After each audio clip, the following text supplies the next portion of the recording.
I'd like to call to order the village board for Tuesday, June 24th, 2023. Roll call, please. President Kardasky. Here. Trustee Service. Here. Trustee Paul. Here. Trustee Zerbal. Here. Trustee Atkinson. Here. Trustee Krieger. Here. And Trustee Flukie. Here. Please stand for the pledge.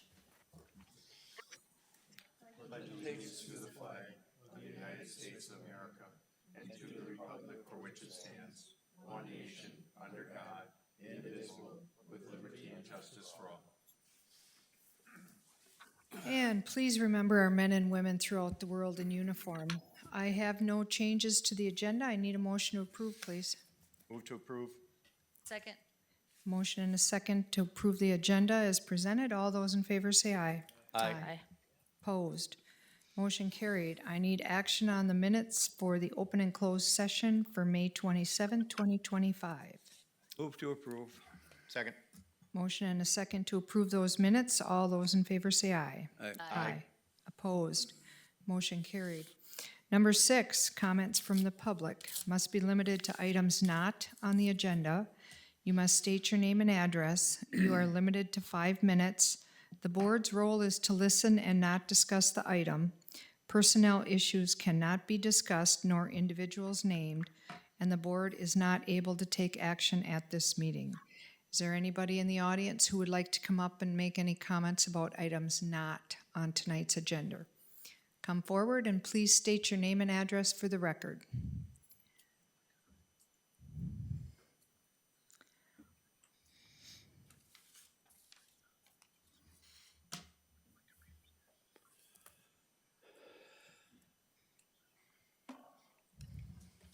My name is Jackie Venerum, and I live at 968 Pilgrim Way in Ashwaubenon. Okay, and what would you like to talk about? I'm concerned about the cottonwood trees. Every year we have it looks like it's snowing in June. And if there's any possibility that there would be consideration for cutting down those cottonwood trees.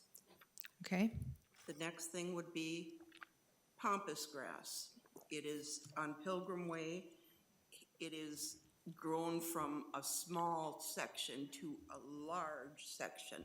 And when you're on the highway in Ashwaubenon, I mean, it's starting to overtake every spot you can see that used to be just grass. And now I find that it's taking over and it's very invasive. And if there's any possibility that they would do something about this pampas grass. And also recycling and garbage bins. They're supposed to be either in your garage or on the side of your garage. That's not the case in Ashwaubenon. They are in people's driveways, in the middle of the driveway, in the front of the house, not where they're supposed to be. That would be. okay. Thank you for your comments, Jackie. You're welcome, Mary. Okay. Okay, staff will take note of all of that. So now we're at number 7, written communications or announcements. Does anybody have any? If not, I do. I got one. Okay, Jackie, I want to applaud you on the garbage cans. One of my biggest pet peeves in this village that we should clean up. And some of the front yards that they are sitting in needs attention also. That's all I got to say. okay. Anybody else? Yeah, I have been contacted by a gentleman that lives on Cormier regarding traffic and the amount of speed, specifically at the corner of Cormier and Shady, people running the stop sign at Cormier and Shady, coming from Shady, and he's wondering if we can potentially look at doing something to slow some of them cars down. Didn't really have too many suggestions, but I definitely wanted to bring it up, and I mean, I know I've brought it up before that Cormier is a busy road and is getting busier and people are driving super fast on it, so maybe it's time to look at what we have to do to potentially slow that area down, whether it's a stop sign somewhere on it, a roundabout, something. But I guess I would just like to bring it up to village staff. Chris, is it mainly Cormier that the speed is on, or or Shady coming up to the intersection? He states that people are running the stop sign on Shady and blowing through Cormier, and there's been quite a few accidents on there, and he has like dates stated in there and everything else, which I'm sure that, public safety is well aware of. But he's just looking for a solution before somebody gets hurt. I mean, it's legitimate. I'm on that road all the time. It is my area. So I've said forever, you can't even pull out onto Cormier anymore at a busy time. It's hard to catch a break. Everybody seems to be using that road, so I truly think some type of roundabout stop sign, something at the Pilgrim Way area would be ideal to slow that down. It's midway. It'd break it up a little bit. It'd allow you to pull out of Pilgrim Way. Again, that's just my opinion, but Yeah, just want to be careful. This is part of written announcements and communication, so it's certainly fine to bring up those types of communications and announcements. Yep. But just, you can certainly refer it back to staff and we can bring it forward or Yep. take it under consideration administratively like we do in many of the cases of that concern. sounds good. Well, I have to tell you, my frustration with Cormier was a couple weeks ago when I had to be back here at Village Hall to pick somebody up. And there was a white pickup truck in front of me going 30 miles an hour, and I needed to get back here, and I was forced to go 30 miles an hour. Shh, don't tell the chief that, but It's right there, Mayor. anyway. Okay, so what I want to say, so next week is a holiday weekend, so we are closed on Friday. So there will be no garbage pickup on Friday. So the Friday garbage pickup is moved to Thursday, that's on the calendar like that. So I just want everybody aware that the garbage pickup is next week. Friday garbage pickup is on Thursday. And don't forget to register your large item pickup or your brush. We have to register that now, and then the village will pick it up. I'm gonna probably bring this up at a lot of the meetings, just so that people are aware and make it more aware, because we've sent out now, I believe, 4 communications, and we still have some hardship. So that's all I have for that. Mayor, could I just add some clarity to your announcement on the garbage collection? So, and Brian confirmed this, Monday, Tuesday, Wednesday, Thursday pickup next week are on the exact days of Yes. their normal scheduled pickup. Friday is the only day in which pickup has moved as a result of the holiday, and that will be picked up on Thursday, July 3rd. Correct. Yes, thank you for that, because there was confusion on the last one. Thank you. Okay, so number 8, action on consent agenda. A, consider, discuss, act on Village of Ashwaubenon ordinance number 06-1-25, amending fire inspection billing procedures. B, consider, discuss, act on resolution number R6-1-25, amending the fire inspection fee schedule. C, consider, discuss, act, recommendation on amended 2025 salary and wage grade matrix for non-represented general employees and LTE seasonal wage matrix. D, receive and accept June 2025 Public Works Department report. E, consider, discuss, act on the budgeted expenditures for periods between 5/23/25 to 6/18/2025. F, receive and accept May 2025 year-to-date financial reports. And G, receive and accept May 2025 investment reports.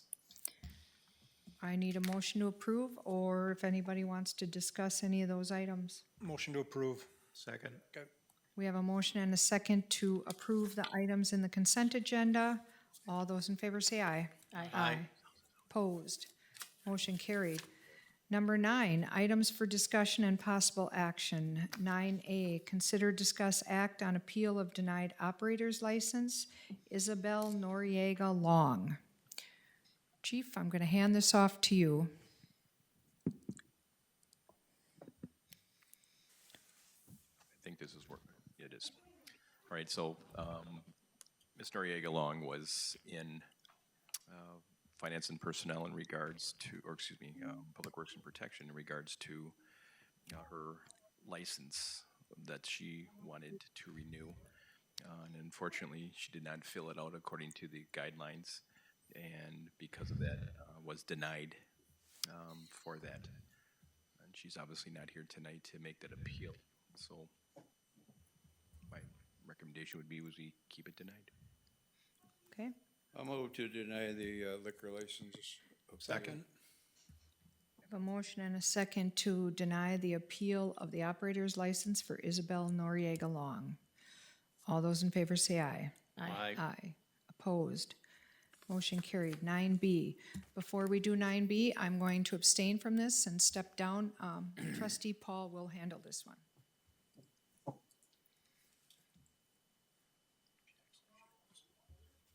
Action item 9B, consider discussed act on temporary premise extension for the Moose Lodge 801.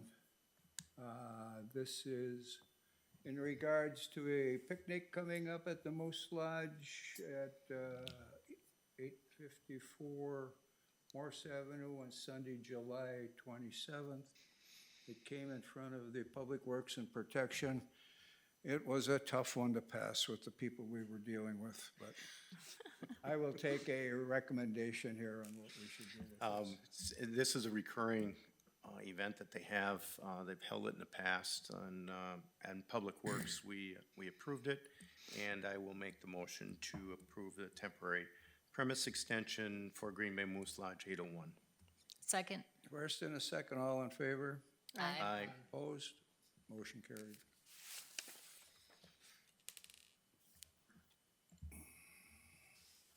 Awesome job, Gary. I got paid to do An extra 5 cents. it was quick. Okay, moving right along. 9C, consider, discuss, act on application for Packers 5K special event road closure. Is that you, Chris? Yeah. So a request has been made for approval of the Packers 5K road closures.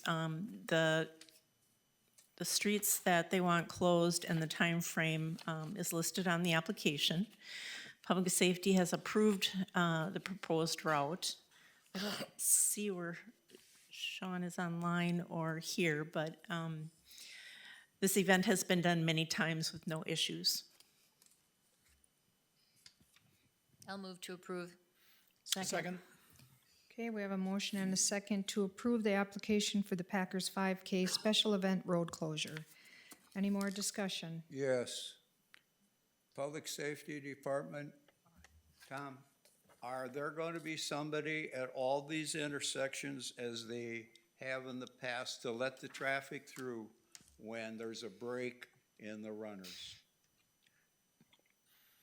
I'm going to go refer back to when I was in charge of this, Gary, and how the last probably few years were with, I believe, Deputy Chief Kozlowski, how he's running it. But yes, that's always kind of our motto when we're in events like this, because we know the general public / our community wants to go from point A to point B, and sometimes we got to go through some of these. So when the break is there, we certainly try to get as many cars through as we can. Obviously, we're trying to keep everybody safe, the runners, the walkers, us working.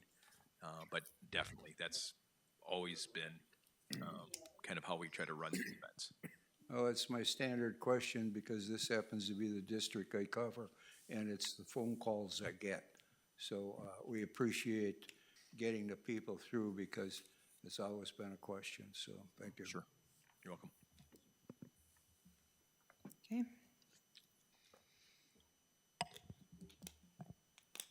So we voted, right? Okay.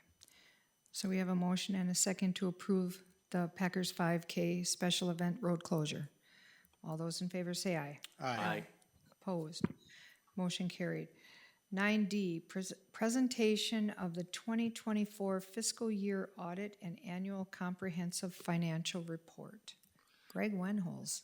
All right, thank you. So it's that time of year. Every June, we go through the audit results. So I have John Rader from our contracted auditor from Baker Tilly, who will present the audit to you. We start the process each annual year in mid-late November, sometimes into December with the preliminary audit.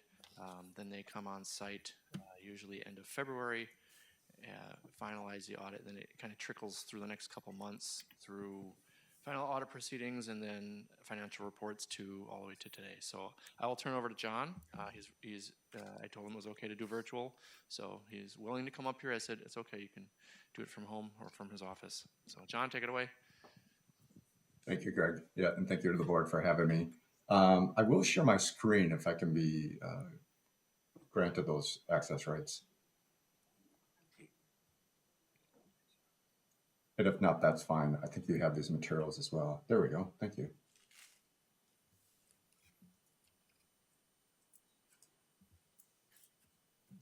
Maybe.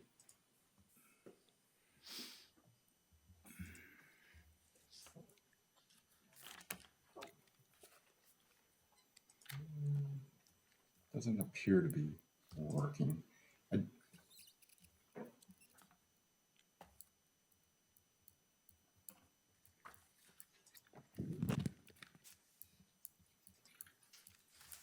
I can probably move forward without sharing. I believe you have all these materials in your agenda packet. I saw it online. I'm going to spend most of my time going through the financial highlights that we have used in the past. And as I go through it, if there are questions, feel free to ask me. Before I do that, I do want to mention a couple things. First and foremost, how did the audit go? The audit went really well once again this year. Greg and Sherry and the entire finance team do a wonderful job of preparing for that. And I say that for a number of reasons. I guess first and foremost is the fact that we issued what we call an unmodified opinion. That's a clean opinion on the village's financial statements, or that they're prepared according to generally accepted accounting principles or GAAP. That's a pretty high bar. There's now 101 pronouncements or accounting standards that can apply to the village. So, oh, there we go. Thank you very much. So there's a lot of rules to adhere to. The other thing I want to mention is we only had one material entry for the audit this year, and that's both on the village's side, the general fund, TIF funds, as well as the utility funds. I always use, for whatever reason, 10 entries or fewer as being really exceptional. So to have one, that really speaks to the quality of financial reporting that Greg and his team do for the village, not just for the audit, but throughout the year. That benefits all of us in the long run, including you during your budget time. And the last thing I want to mention that really contributed to the success of the audit this year is, again, just Greg and Sherry's preparedness. We asked for a lot of documents for both the village side as well as the utility side of the audit. And when we come in with our pretty robust teams, the village is ready to go. So there's very few open items. It allows the audit to run smoothly as it should. And we don't always see that. So I just want to, again, commend Greg and Sherry and everybody else that contributes to that effort. The other thing I want to mention before I jump into these materials, and thank you for pulling that page up, is obviously there's a very large set of financial statements called the Annual Comprehensive Financial Report. We use the acronym called ACFR that was prepared by us and closely reviewed by Greg before it was finalized a couple of weeks ago. That gets submitted to the Government Finance Officers Association, GFOA, for what will hopefully be, once again, the Certificate of Achievement and Financial Reporting that they award. It's a really large document, as I noted. If you were going to spend some time with it, I would highly encourage you to take a look at the Management Discussion and Analysis right up front. It's MD&A. It's just like an executive summary, and it provides you information on where the village's finances were in 2023 compared to 2024, the current year. Greg does a really nice job of explaining those changes, and that's really important when you understand, the village's finances over the last year and how they landed where they did land. That's one thing GFOA looks for, and again, Greg has a pretty robust explanation of those changes. The other two areas I would direct your attention to in the financial statements, though, are the transmittal letter. Again, that's right up front. It's mostly non-financial, talks about economic things going on in the village. Again, a lot of, I find, interesting and valuable information that, once again, the GFOA is looking for. And in the very back of the financial statements, is the statistical section. And those are, about 15 different tables that the GFOA requests that, and for many of them, they have 10 years worth of historical data. Some of it's financial, some of it's revenue or tax base, different debt indicators. There's a lot of really good information back there that gives you an idea of how the village has trended over the last 10 years, which is important when you talk about financial reporting for governments. So again, nice looking report well ahead of the deadline that's coming up next week for submission to GFOA. Okay, with that, I'm going to go through the highlights that have been pulled up here. Again, thank you, and mention a few things. So these first 2 pages are focused on your general fund. And as you know, the general fund is a primary operating fund of the village. And I'm going to start in this bottom category you can see down there called non-spendable. I think of these as like buckets in the general fund equity at the end of the year. Non-spendables are very small. The light blue, kind of sky blue color in each one of these is 2024. The black bar amounts are 2023. So just $29,000. These are amounts made up of prepaids and inventories, very similar to last year. You can't spend prepaids or inventories, so that's why it's categorized as such. And then moving up in restricted, we have 156,000 that has been set aside because of external restrictions related to grants and escrow amounts that are being held in the general fund. And then committed is $474,000, and that went down a bit, about 125,000 down from the previous year. These are amounts that in 2023 the village started to set aside for retirement payouts. It's a good fiscal, approach to this. What can be otherwise a pretty heavy hit to the general fund. So setting aside those funds allows you to plan proactively, I guess you could say, for the payout of those. So still at $475,000 at the end of the year to give you some cushion for that going forward. Nothing unassigned. Unassigned went up 124,000. That's basically everything that's left. And as you can see, the general fund is still sitting at $6,018,000, the same amount as last year, and that was intentional, as anything that was in excess of that was moved or transferred over to other funds to assist with their operations. At the bottom of this slide, you can see how revenues came in compared to budget, as well as expenditures. Revenues came in over $752,000. That was driven primarily by permit revenue, a variety of different types of permits that the village issues, about $109,000 collectively over budget. And then investment income, $356,000 over budget. We have seen this everywhere we've been going to this year. The market was strong in 2024, and the village, like a lot of places, budgets fiscally conservatively towards that, and so you had an overage in that category. Expenses were also over by the same amount, and that was some departments and areas were over, some were under.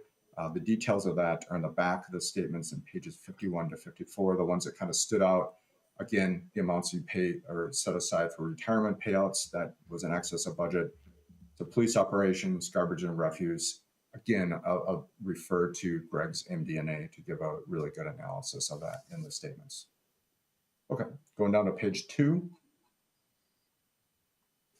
So the village has a fund balance policy for the general fund that's spelled out here at the very top of this page, and that is trying to maintain fund balance to equal a minimum of 20% of what has been budgeted for in the following year. So that 20%, if you can see it on that graph, it's kind of that light blue line. It's right at that 20% marker. The village has been above that minimum threshold for the last 5 years. It has been trending downwards. The last 2 years it trended downwards because of, again, setting aside those amounts for those vested benefits or compensated absence payouts for retirees, but still sitting at 26% at the end of the year. Those light blue dots above there, 40 in the 40% area, those are other clients that we audit in Wisconsin of similar size based on population.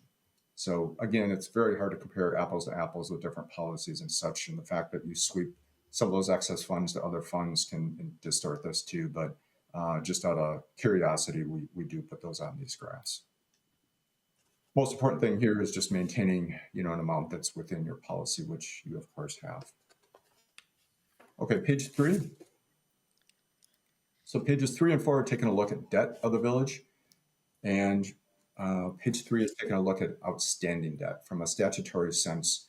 And that black line there represents what your debt limit is, which is 5% of your equalized value.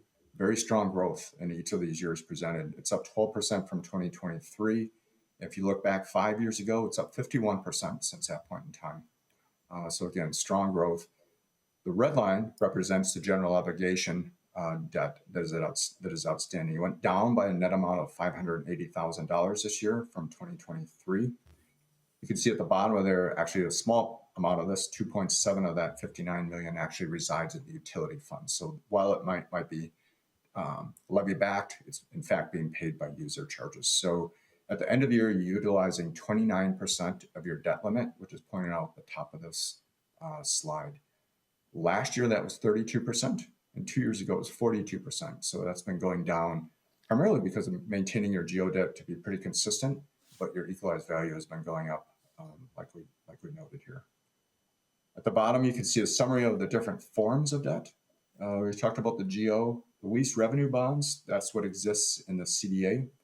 Those have been going down $2 to $3 million per year, based upon those amounts coming in to fund it. And then the compensated absence. These are vested benefits, or accrued benefits, I should say, such as vacation and sick and PTO and such.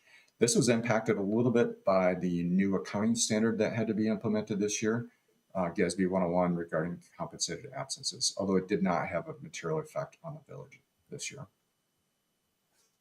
Good, down to page 4.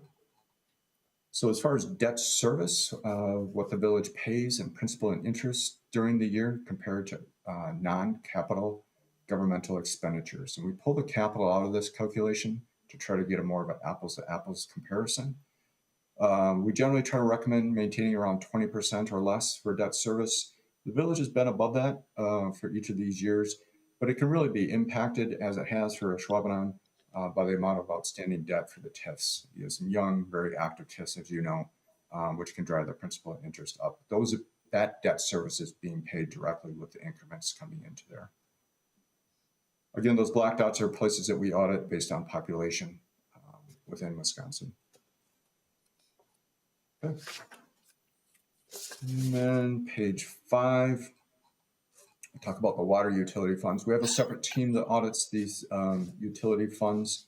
And so Ryan O'Donnell, the director on that side, shared his notes and thoughts with me. First one is water, and a couple different metrics here. This is the one fund that's regulated by the PSC, as we know in Wisconsin. You have an authorized rate of 4.9%. Coming underneath that for the last 2 years, you can see a negative amount this year, negative 1.22. That's in large result, the impact of this negative operating margin. As you can see, the blue line representing revenues is for most years here underneath black line, which is expenses, which again drives that negative authorized or the negative rate of return.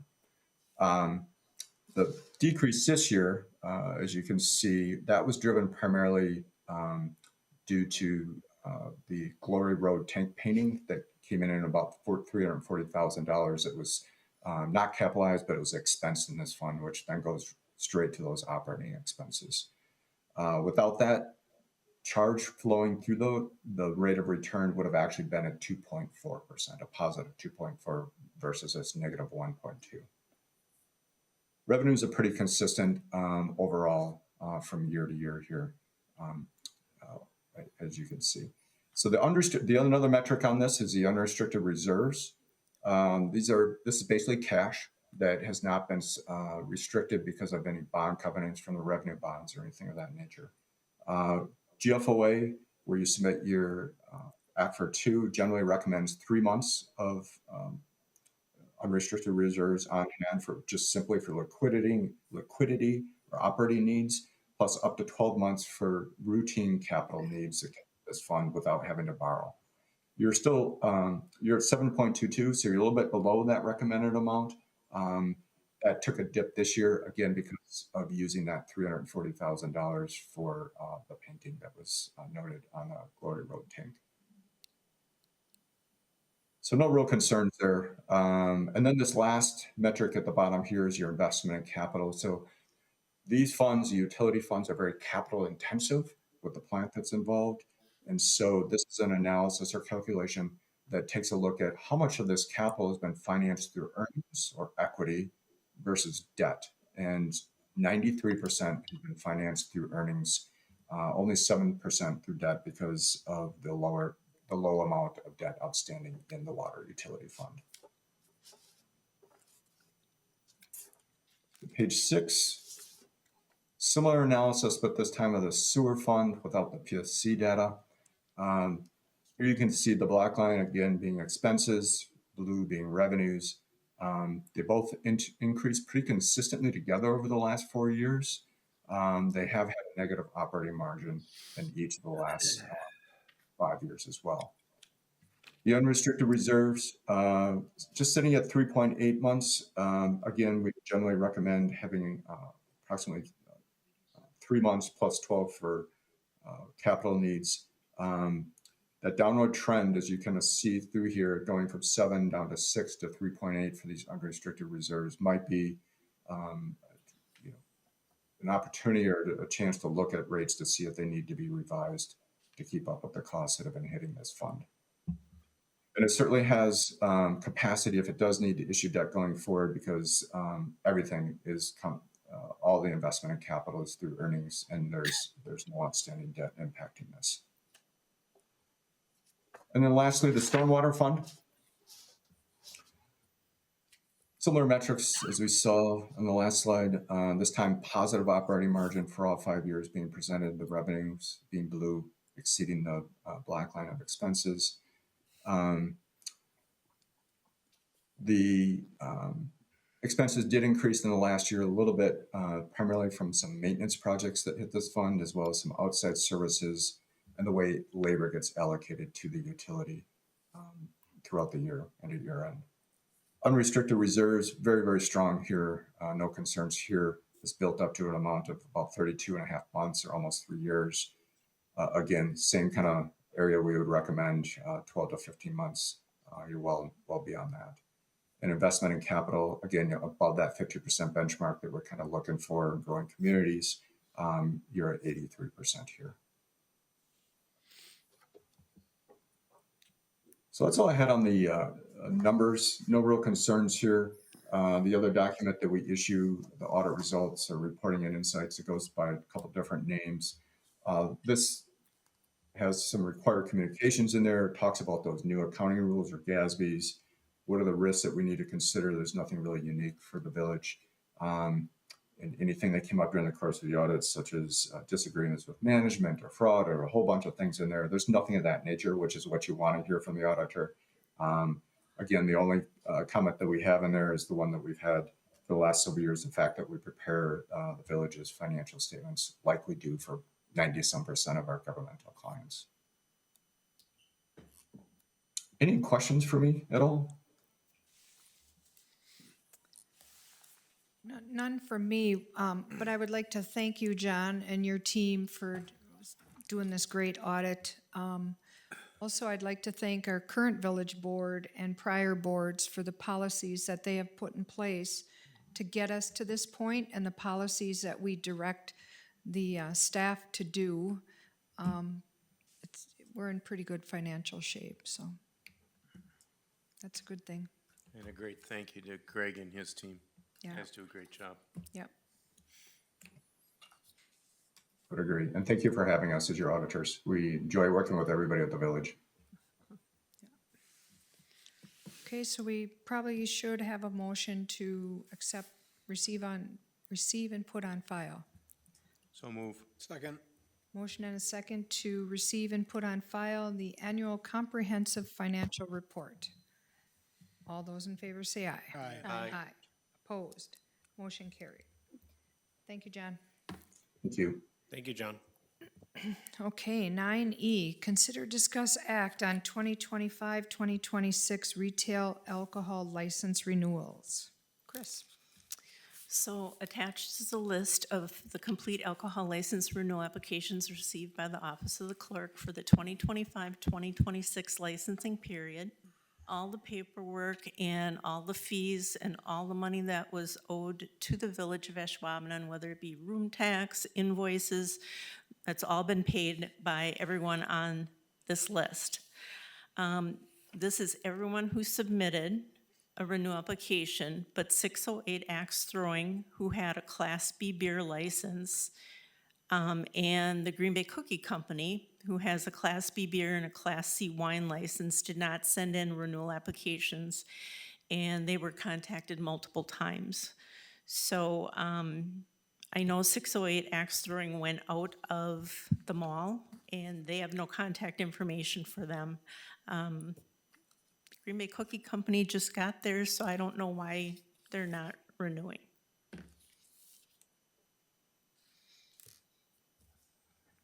So everything's in order then, Chris? Like you said, everything's paid up, no questions other than the ones that didn't return to you, and assuming they don't want them anymore. Correct. Okay, move to approve. Second? We have a motion and a second to approve the 2025-2026 retail alcohol license renewals. All those in favor say aye. Aye. Opposed? Motion carried. Thank you. 9F, consider, discuss, act, Cormier and Holmgren rapid flashing beacon and crosswalk upgrade change order. Brian Rickert. All right, so you guys may remember this bid award that was awarded at the last village board meeting for the rapid flashing beacon at Cormier and Holmgren. With that, we explored options as to different alternatives to make that rapid flashing beacon more visible. With that, I did reach out to the contractor, propose the 3 different items, adding a yield stop bar at the painting, the sign that then complements that painting, and then the block style crosswalk. With that, the contractor did get back to us actually today. To do that type of installation at both the crossings, it would be $6,000 additional on top of the original contract amount. So with that, I'm open to any questions you guys might have. Well, Brian, I guess I would say that $6,000 doesn't sound like a lot, but in light of the recent blow-ups in our roads, we have a lot of money that we're gonna have to expend for those things. So unless we find money somewhere else, I'm fine with just doing it the way we approved it, and if we need to put in extra painting, we can always do that. That would be a budgeted thing for next year, but I'm not gonna vote for that today.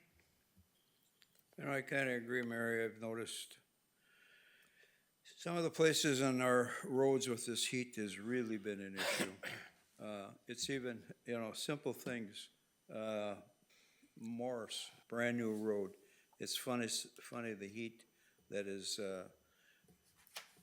went into the concrete, how it's raised the blacktop in between the sections. You know, just pulling it up. I know you got an issue down here on Holmgren Way that's gonna, that's a big speed bump. If you can get out of it, but I think it's working out all right where we are. If we need some painting on the road, that's not a big deal. We got a crew, I believe, that can do that, but I think the $6,000 at this time can be spent in a better way. I'll make a motion to deny this then as presented. I'll second. Okay, so we have a motion and a second to deny the upgrade change order for the rapid flashing beacon and crosswalk at Cormier and Holmgren. Under discussion before we vote, you know, I'm the one that kind of brought this up at our last meeting, but these are 2 very busy intersections, and I think for $6,000, if we can make those intersections safer for a little bit of paint, a yield bar, and a sign, we're negligent for not doing that. These are going to be busy places, and I understand the roads are blowing up, but you know what? We got to try to keep our residents safe and our visitors safe, and $6,000 is well worth trying to keep people safe as they're using these 2 crosswalks. Well, I guess what I'd say to that, Tracy, is that if we want to put this into next year's budget, that's a different story. We discuss it then, but I'm not gonna vote for the change order tonight. So, anybody else have any comments, questions? Hearing none, all those in favor of the denial of the upgrade, say aye. Aye. Aye. Opposed? No. Okay, thank you. Okay, 9G, consider, discuss, act on bid award for the 2025 Bituminous planing and paving contracts. I've practiced that word, Brian Rickard, for 20 years. Well, and I'll say, I'm gonna blame Steve Burr for putting this agenda item. So this is our standard mill pave, as what we sometimes refer to it as contract. It's our pavement maintenance contract. We go through, pulverize certain sections of road, depending on the road condition. Some areas we do mill the road if they aren't in too bad of condition. With that, we sent it out to bid, received 2 bids from the 2 major asphalt companies here, one being MCC and the other one being Northeast Asphalt. In front of you, you do have a list of those segments of roads that I can go through. If not, I'll open the floor to any questions. I have to say that, with road work is getting more and more and more expensive. So this for the tune of almost 1.5 million, we're pretty fortunate that we can do this with some TIF dollars. Otherwise, this would be tough to do. So I'm glad staff was able to get that together. Brian, do you have a criteria that you use to pick out which roads? Yeah, absolutely. So we actually use. Could you just share that? It's more informational. Yeah. Because every once in a while I'll get a question, well, what about this road? I just like to, so if you could just share that out, that would be great. That would just help me answer questions. Right, yeah, we use a system, and I can send you guys all the documentation on it. It's called Pacer, which majority of Wisconsin municipalities use. Okay. Based on that, every 2 years we have to rate our roads. It's from a 1 to 10 scale. And based on the pavement condition, we try to capture those that are rated 4 or 5. If you let your roads get down to a number 3 rating, generally you're a full reconstructor. Digging out the road base, you're, kind of starting fresh from new. Right. But by all means, I can send that out. We do have those Pacer ratings. If it's a state document that's 300 pages, can you summarize it, please? No, it's not that long. I just was anticipating, that's all. Yeah, no, it's not that long.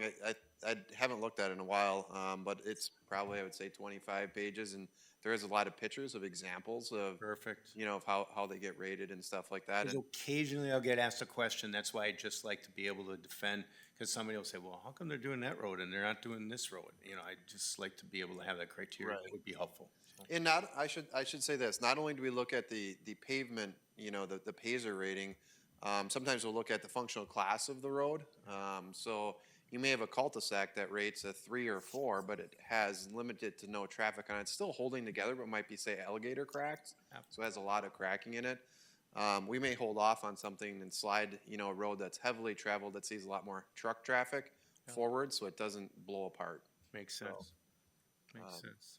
The other thing that may not be in that document that document's gonna really touch on the pavement ratings and the condition of the pavement itself.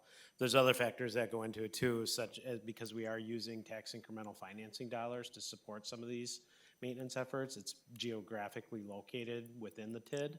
So if it's in that area, they may be more apt to be resurfaced over a road that's outside of the TIF as well. So geographics also play an important part of it just because of how it's being financed. Okay. Yeah, Joel did touch on a very good point there. We have to stay within, a half mile of those TIFs, so we have to factor that into it too. So someone that's, say, outside of a TIF may say, why is my road in such poor condition, but you just redid one over here that wasn't as bad? So yes, definitely I should have added that geographic. So if it's a road that's outside of it, we need Aaron to kind of do his magic to find a TID district. Yes, yep, right. You're very right. All right. Thank you. Yep, no problem. Okay. I think the staff did a good job, especially in my neighborhood. I'll approve this bid for that big word, Mary, that you use, planning and paving contract. Second.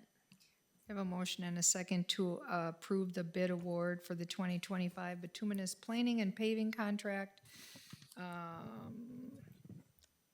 to Northeast Asphalt for $1,449,693.50. Any more discussion? Hearing none. One quick question, the 750, I believe, is our annual one we've been doing over the last few years. We bumped it up somewhat. I'm trying to backtrack here a little bit. Yep, that's correct. So Am I every right? year, we Okay. try to bump that up about $25,000 every Yeah, year. it was a little lower than that previously. Okay. Very Okay, good. so Gary, you made the motion, you made the original motion, and then can you add to your motion with the addition of San Luis Place as noted from Cormier and North? Okay, we can do that. Okay, and who seconded? I did. Okay, and you're okay with that too? Okay, thank you. So all those in favor say aye. Aye. Opposed, motion carried. 9H, consider, discuss, act on potential project scope adjustments to Ashwaubomay Trail Extension Project. Rex. All right. The Ashwaubomay River Trail project is probably 90 or 95% complete, almost ready to pave. Pre-paving complete, I should say. It has not been without some challenges. Obviously, back in the day, through the years, whatever the reasons why, certain areas of the trail had an excessive amount of topsoil depth before you hit clay, specifically from shelter number 1 along the riverfront to roughly a little bit north of the lake. Back in the southeast corner of the park, where the trail will hopefully eventually connect to the trail that Brown County is going to be put in, connecting to the fairgrounds. And then a surprising area right immediately south of where the Boy Scout encampment is. That one was about 5 or 6 feet deep, and we found some type of underground spring, which we didn't know was there, that was filled in. So with the additional excavation that we had to do, with the additional rock that had to be put in, where we could, we put in sand instead of rock and raised the sand for a sturdy base. Because you can't put asphalt just on topsoil.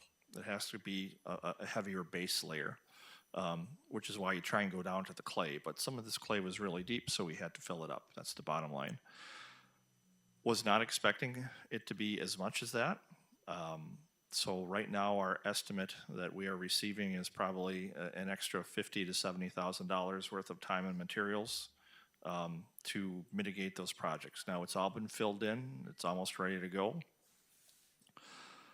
But again, it's $50,000 to $70,000 over what we expected it to be. So the question is, bringing it to the board tonight, is how do we want to handle that? And there's a couple of different options.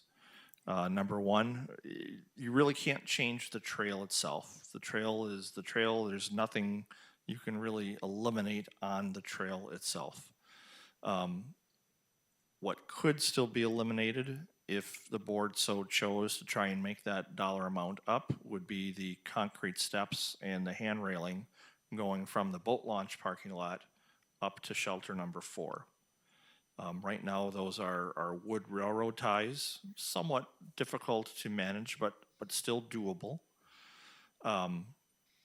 However, I need to point out the boat launch parking lot is heavily used, especially on the weekends and for any special events that we do have. People use that, it fills up. It fills up on the weekends, Saturdays and Sundays, when people are using shelter number 4 as a secondary parking lot.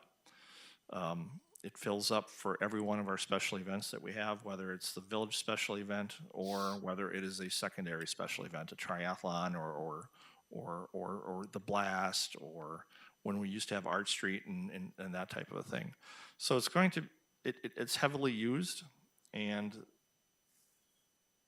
coming up, is the NRDA grant that we are still expecting to receive. If we put a kayak launch in the boat launch area, people will be using or will need to use some type of steps going up to shelter number 4 because that's where the restrooms are. That's, you know, unless we put a porta potty down there, but. So the option, the steps are like $90,000. They're fairly expensive because of the amount of concrete that's needed, the base that needs to be put in, and the railing that has to be prefabricated for the steps. So that is an option to eliminate that to make up to $50,000 to $70,000 if the board so chooses. Option number 2, there is funding available in TID 3. TID 3 will soon be closed out, so that funding won't be available that much longer. But there is funding available to make up that difference for the trail. Option number, for the steps, excuse me. Option number 3 is what some alternate pathways that Grafe put down or made for us coming off the trail, so people would have access to shelter number 4 to get to the restrooms from the trail / boat launch parking lot area. Those figures came in. One option, option A, I believe, was $15,500, ballparking it here. Option B was $35,000 or $36,000, because it also involves a little bit of trail work and a different crossing into the interior walking circle around the park, which would then also bring them to shelter number 4. So you have 3 options in front of you that I'm happy to try and answer any questions for you regarding that. I've had some questions from staff and village board members, well, can't we put the steps in at a later time? And we certainly could if we wanted to do that, but I'll be honest with you, it's never going to be as cheap as it is now. And quite honestly, it's not the type of project that has it's not a feel-good project. There's a lot of other projects out there that probably would take priority if we are counting on it in a future budget season. So obviously you kind of know where I'm going with it and where I'm hoping for, but again, it's not a small dollar amount to play with, I guess. It's a healthy dollar amount that it's over for the additional excavation and the materials that needed to be filled in for the base on that trail itself. So at this point, I guess I will try and answer any questions that the board has. What type of condition are the railroad tie steps in? The railroad ties, I'd probably say those were put in 5-6 years ago or so. We typically need to replace those every so often. They're a little bit awkward just because of the slope. It's a fairly steep slope to get from the boat launch area up to the top. They're usable. Staff put those in on our own, replacing them as we go along as the wood ties rot out, because they do rot out. And obviously there's no railing for people to grab onto as they're walking up. So are they usable right now? They are usable to an extent. When is TID 3 closing? So TID 3 is closing officially in 2029, but however, this is the final year of expenditure. This project had been identified in TID 3, so it is available for funding. It is obviously a cash flowing TID, so that's kind of where that comes from. So in the future, after this project is closed out for the year, TID 3 funding will not be available to support it. I just feel since there is available funds there, I just feel that we should go ahead and use those funds and just complete this project. Let's make it right. I would agree. Let's just make it Probably right. no better time than now to do it. You already have all the equipment there. It's probably gonna cost more to do it next year. The money in TIF 3 will cover all your projects, Rex, is what I'm hearing? What you're proposing right now? Yes. It will. I agree with you guys down there. Yeah. Let's just get it done. If you're gonna put it off till next year, it's gonna cost you another $30,000. Now you spent $100,000 on a $70,000 project this year. Not to mention you have a brand new trail and everything redone, and then you have an awkward set of steps that's probably super high step going up and no handrail to hang on to, so you might as well just do it and Right. make it all nice and right and get it over with.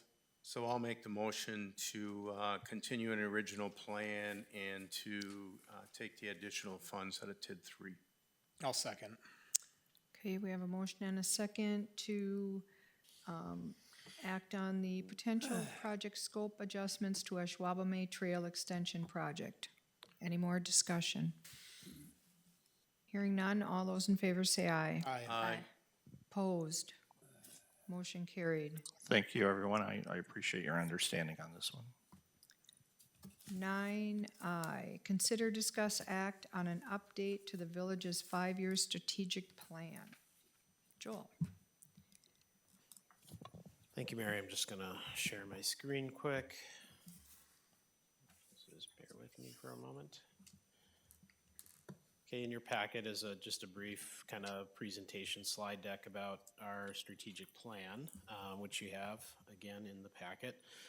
We are coming up on the completion of a 5-year effort to implement our strategic plan. If you recall, we went through this effort for some of you on the board in beginning as early as 2021. However, the actual plan adoption didn't occur until about 2022. And it just takes time to go through it. This existing strategic plan was the first strategic plan that the village had ever adopted. So usually when you begin that process, it's a little bit lengthy and a little bit time consuming from that standpoint. Real briefly, the strategic plan itself is a little different than the village's comprehensive plan. The village's comprehensive plan, although does touch on some operational aspects of services provided to the community, it's really focused on the physical build out of the community and proper planning and growth. Whereas the strategic plan is really focused primarily on service delivery and how we can best and most efficiently and effectively do that. And again, our strategic plan is something that has been deployed over the last 5 years. A major component of the strategic plan is its planning framework, which identifies the mission, vision, and core values of how we operate. In addition to that, it identifies what we call strategic directives, and many people will call them goals, but for us, we view them as more than just a goal. It's a directive to carry out within the community, and this would be reflective of that. Again, the strategic plan touches on the where, what, and how. Strategic directives are where we'll focus our energy. So as I mentioned, we have 6 of those, and I'll cover those briefly. Our key objectives are what we're going to do to help achieve that vision or carry out those directives, and then very specific action steps, and those get into the finer details of the very pointed actions that we'll carry out over that 5-year period. In your packet, you also have a copy of the action item report, which I'll talk about briefly, and that action item report goes into much detail about the very directives, objectives, and action steps that have been deployed over the last 5 years. But just as a quick review, the 6 directives that the board had adopted as part of the strategic plan are first, as Directive 1, enhancing the quality of life. It's really focused on parks, recreation amenities, cultural opportunities, accessibility, and mobility within the community. Directive number 2 was to secure public health and safety. This directive really focused on things related to law enforcement, crime prevention, emergency management, preparedness, flood control, things of that nature within the community. Directive number 3 was to improve and maintain public infrastructure and facilities. The focus here is just that, focusing on roads, public buildings, utility infrastructure, things of that nature, and how we can best accomplish the maintenance of those amenities throughout the community. Directive 4 spoke towards supporting community and economic development, again, focusing really on that development aspect, updating comprehensive plans, whether it be the core plan, the bike plan, or the comprehensive plan itself, and then deploying and implementing those throughout the community. Directive 5 talked about striving for organizational and financial excellence. This is really kind of that internal service function, really focusing on how do we make, as you heard tonight, the audit report, highly successful, efficient, effective operation. And so some of these objectives and action items really focused on that end. And then finally, directive number 6 talked about providing effective communication and engagement, and not only externally, but also internally as well. And so there were a number of objectives and action items that really put a focus on how do we engage and communicate with our citizens as well as our staff and other key stakeholders. As I mentioned in your report, you have the action item update that covers the update through actually Q1 of 2025. If you actually looked at the report, you'll recognize, well, we did that. There are a number of things that have been accomplished in the last 4 months since Q1 had completed that will again get updated throughout the course of this year. And then this action item report, as I mentioned, is updated quarterly, and we do provide those updates to the village board so that if there are any questions regarding the progress of any particular item, you can certainly do that. As I mentioned, we're at that kind of end of life of our existing plan. If you think back to when we developed the initial plan, a lot has changed. This community has really grown. As John even had mentioned, the equalized value growth over that 5-year period exceeded 50%. That's crazy if you think about it. That's tremendous. And because of that growth, you can see a lot of changes throughout the community. We've had a number of things that have happened. When we put together our strategic plan 5 years ago, we weren't even considering an NFL draft being hosted in our community. So there's just a lot of things that have happened in that 5-year period that are pretty substantial and I think are a good testament to the efforts that these types of activities like a strategic plan can play in the success of the organization. So what we would like some feedback from the board on is number one, did you find the effort of preparing a strategic plan and deploying it beneficial? And if so, I would presume that you would like to go through that effort again. 2, if so, what we would propose is going through kind of an update process. So again, I don't know that you would necessarily need to go through the same exercises or activities to achieve the same effort, but a simple retreat of some sort would be beneficial to kind of bring everyone together outside of a normal functional meeting to work through some of those activities that we would use to understand, do our directives still, are they still relevant today? Are the objectives then what we need to do to accomplish that directive? And what action steps should we look towards over the next 5 years? So that would be what that retreat would be used for. The other component of the strategic planning process that we deployed last time was community input. So would the village board like to deploy a community-wide survey? What does that look like? Both of those things, as far as how the retreat is structured or how we gather community input, those things can be determined at that retreat. They don't necessarily need to be determined tonight. What we're really looking for from the board is, yes, this is a worthwhile activity. Yes, let's schedule a retreat. Yes, let's kind of talk in further detail in the future as to what that looks like. And then from there, really, if that is the route that the board would like to take, let's schedule that retreat, and that'll allow staff to prepare and have information available for the board to make an informed decision at that retreat. So that essentially kind of concludes the presentation. I kind of talked about those feedback options. So just wanted to get some initial feedback from the board. Yes, this is worthwhile. Yes, we want to meet and have further discussions and begin that process of updating our strategic plan. Joel, did we do the survey last time and did we get pretty good feedback? I vaguely remember doing it. We did do a community-wide survey, so we did something kind of similar to what's on this sheet here with the exception of the focus group. So we did a community-wide online survey. We did not get a whole lot of feedback, maybe I know we talked about a department head level, 100 responses, let's say. So it was rather limiting. One of the conversations that we would have if a survey is relevant is, do we want to do something similar where it's just a blanketed online survey monkey, Or do we want to actually expend some resources and have a scientific survey done, maybe through St. Norbert College, where they would go out and actually perform a scientifically valid survey, where you'd actually get results that would be, relevant to the actual sentiment of the community.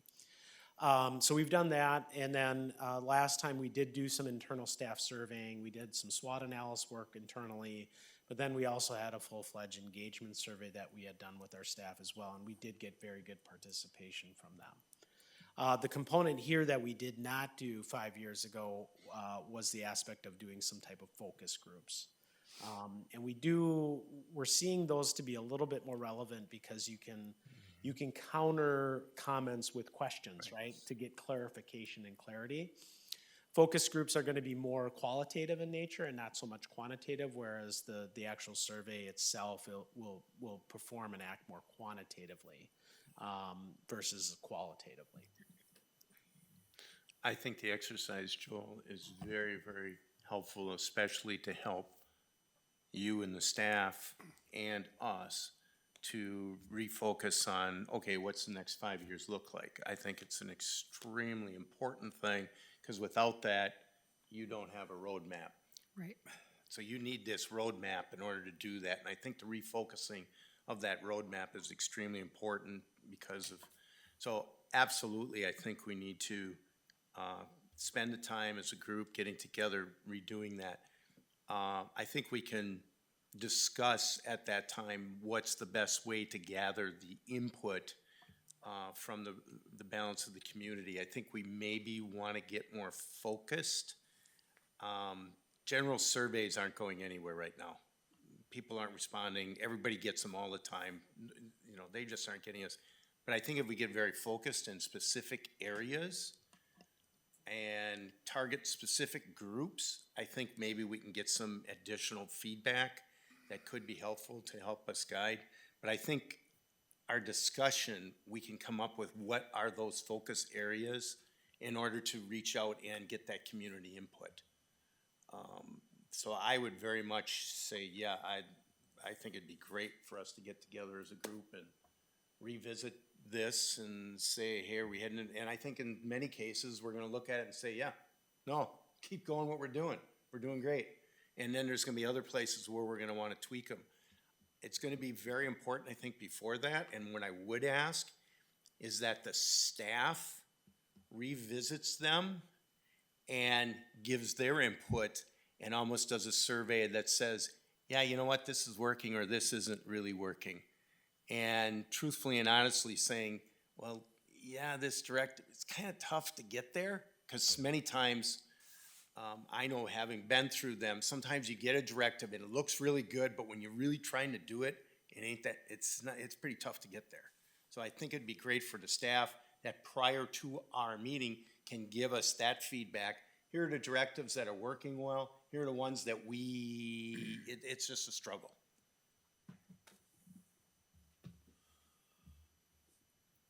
I agree. I think it's definitely worth it to do as a group. I don't think we even have seen the major benefit of all this yet, because we haven't done the evaluating and the looking back at, are we meeting our goals step yet? I think it's really gonna pay off then. I can't believe it's 5 years since we did it. And it's surprising what you accomplished in those 5 years too. So there's always tweaking you can do in anything you do, but I agree, it was fun sitting down. We had a good time doing it. We all got involved. Every answer was good. There was no bad questions. So I think we should move forward with it. Okay, any other comments?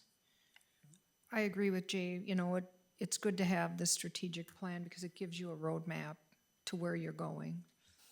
So, okay, so we need, So I think if it's agreeable with the board, which I'm getting a general consensus from the board, then I can certainly reach out. I don't think we need to make a determination on the date today, but I can shoot out to the entire body, and then obviously department heads participate in the process as well. Shoot out some dates, probably in July or August, unless you're saying, no, wait until September, that's fine too. but I can shoot out some dates over the next 2 to 3 months and then see what we can pin down for a collective group meeting. And I would anticipate 3 to 4 hours and then at that point, if we need more, we can take more. But we'll do that initial retreat for a half day at best. Joel, are you thinking the same thing we did at the community center and gathering there? Yeah, as far as location, logistics, I think that'll be good to kind of have more of a sit-down conversation with the staff and the board. The activities will certainly be different. We won't go through some of those same activities because a lot of that was visioning. This will be some other activities to work through kind of, as Kelly mentioned, that evaluation of success. Where did we land on target? Where did we miss? What is still a priority? What is not? So the activities will be different, but comparable in kind of logistics. So Gary, you were thinking that we were gonna fly down to St. Thomas or something and have offsite down there? Is that what you were thinking, Gary? I didn't give an inkling to what I'm gonna do. You can decide to do that, Gary, that's fine. Don't make it tomorrow, though. Okay, Okay, thank you. so you got your directive. Yep. Okay, number 10, items for next agenda. 10A, update and presentation on code enforcement activities and research on municipal codes to regulate performance standards for noise, vibration, external lighting, odor, particulate emissions, visible emissions, and hazardous pollutants. Yeah, so real quickly, just wanted to make sure, so this item, I believe, came to Village Board in February or March of 2025. It was discussed briefly, there was a request or direction to staff to meet with some members of the community about putting together some thoughts or some additional conditions as it relates to maybe possibly drafting an ordinance to help regulate the things that were mentioned. We had the draft in April, and so it was talked that it would be sometime after that we would be able to really address it in earnest. Staff and Village President Kardasky have met with those individuals from the public to kind of work through some of those issues. So we do plan on presenting back at July some information, and the point of putting this on tonight's agenda is more or less just to make sure the board is comfortable with the information that will be presented, and if there's something in addition to that, staff is aware of that so we can present it in July. So real quickly, the three things we're looking to do is provide a report and presentation on code enforcement activities. That was a specific request from the board. We'll highlight any areas that we've encountered that address noise, vibration, lighting, odor, things of that nature. So you'll have a kind of a full overview of the issues that are being reported to us and then how we are responding to those issues. There was a request about what are other municipalities doing in relation to these aspects. So we'll be doing some research and providing some examples to the board on that. And then there was some conversation about if we were to make some amendments to our code, it will likely result in some additional costs for equipment, training, staffing resources. And so we're going to do some research to provide to you what those costs would be to implement the portions of the code that would require those additional resources. So again, those are the three things we intend to present to the board next month in July. If there's anything in addition to that, we would certainly take that directive so that we can have it available for you next month. I know we were talking about the enforcement, but can we talk about the process of how we're going to enforce the specific areas? Because I know that's what's going to be tough, is the enforcement. How are we going to enforce that? You know, all of a sudden there's noise happening, and how are you going to enforce that at 2 o'clock in the morning? So.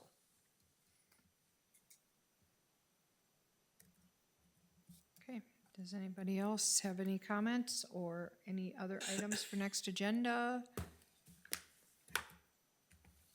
Okay, moving on. Number 11, closed session items. During the meeting, the village board of the Village of Ashwaubenon may convene into closed session pursuant to number A, as presented on your paper. I need a motion to go into closed session. Motion to go into closed session? Second.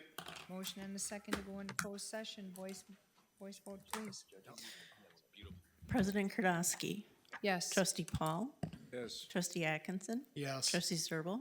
Yes. Trustee Service. Yes. Trustee Krieger. Yes. And Trustee Flukie. Yes.